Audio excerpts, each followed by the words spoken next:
walk you through the muddiest parts.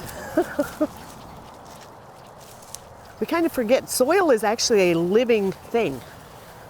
There's all kinds of stuff going on down there.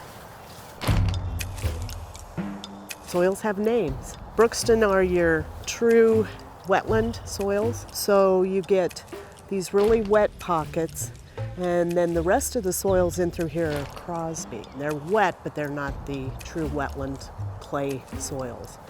Here's an example where we have our water, our open water, fades into the edge planting, the emergent plants. So we go a little further along, there's this definite band of the little bit drier, the sedge meadow type stuff. And then you go a little further and you can see wet prairie areas. If you have one that is close to a river or a stream, they're holding water out of those streams and rivers.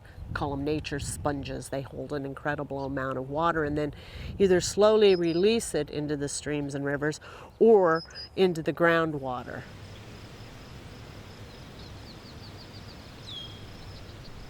Plus, native plants in a wetland are excellent filters for taking pollutants out of contaminated water. I don't know, I think wetlands are really cool. Most of them are not open. We have to work to keep them open. Invasive species can so rapidly overtake an area that those are things you want to get in and maintain as soon as possible. We've been hand pulling an invasive called sweet clover out here for years. In '04, when I first started, we were pulling bags full of it. The sweet clover is a non-native invasive plant, and it would basically just end up crowding out the other native stuff over time if you let it go.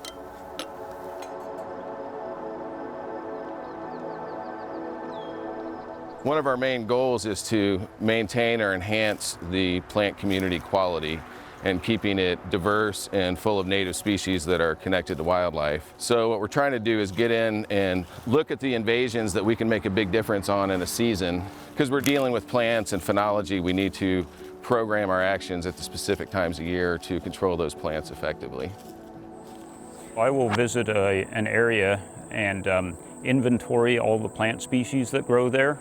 And I'll also specifically inventory all the invasive plants. And I will use a GPS unit to locate these plants so I can take them back and map them on a GIS program. So this is what the broad level mapping looks like. We have all different invasive species that are mapped, so we can send crews out to go target very specific areas in the park and look for certain species. It's extremely important that you strategize and plan with good data in the off season, and you come in here and you have good priorities, and that allows us to go back in the next year, evaluate, but you're constantly learning from one year to the next. You're constantly getting out and monitoring the sites and seeing what's worked and what hasn't, and changing your game plan as needed. We've really destroyed about 90% or more of our wetlands in Indiana. It happened and most people haven't noticed and aren't aware. And it's the same with invasive plants. Eventually they hit a critical mass and everybody wakes up and says, wow, this is a lot. But they've gotten used to it because it happened over a slow period of time.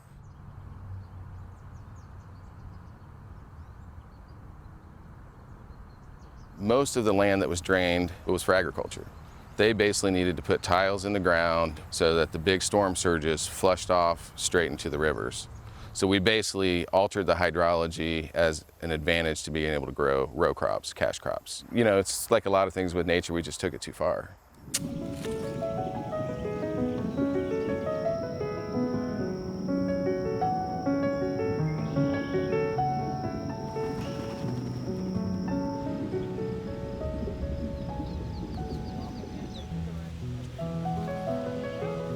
Well, good morning, everyone. Good morning. How are you doing today? Good. This is a special week. This week, this is National Pollinator Week. Bees, butterflies, moths, these important pollinators are really in trouble right now. Some of their populations have declined as much as 90%. And so what we can do to help them is put in native plants. And that's what you're going to help with today.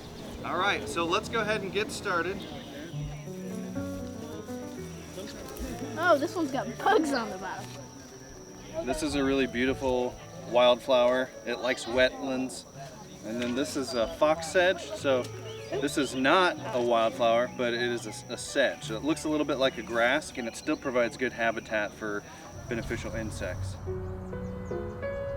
We've had a lot of ash die off here, so if you look up in the canopy, you'll see the dead standing trees, and those were affected by the emerald ash borer.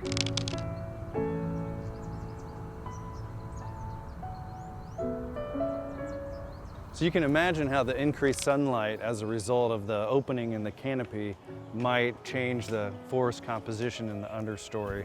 One of our concerns is that that will be more favorable for invasive species to show up and then spread where they're getting more sunlight. So that's why we are trying to plant back in this area so we can get some canopy in the future at this park.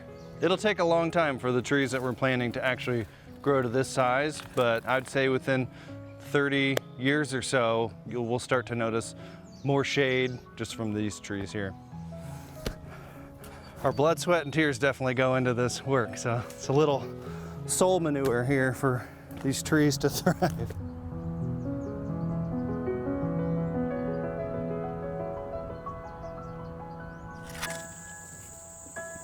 If you can visualize all this area we're walking into, it's heavily treed now, but it used to be open field. That was in '93. That's when I started.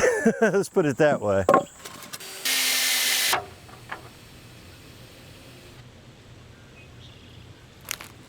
So this is the old section of boardwalk. We're extending this about 1,700 feet that direction to the parking lot. It's a means of access for one thing.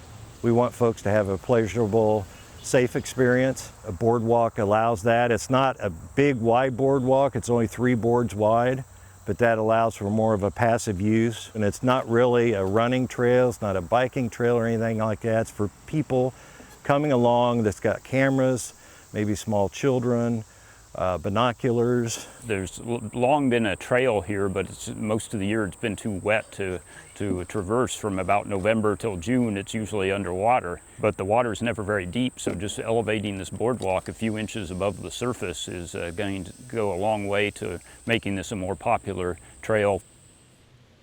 Accessibility is critical because what we're trying to do is get people turned on to all the benefits of nature. And part of it's getting the kids out here and to learn about nature. They're going to be our next stewards of our planet. So anything we can do to get them inspired, get them focused and educated, but also to build a bigger coalition of people who care about these issues.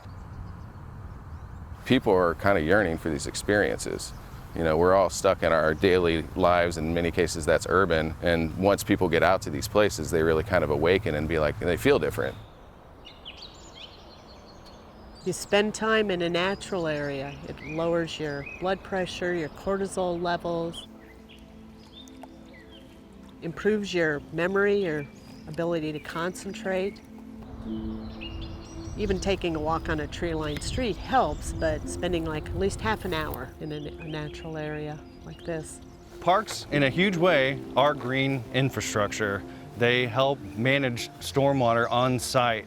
It allows stormwater to soak into the ground, and that prevents runoff in the developed landscape.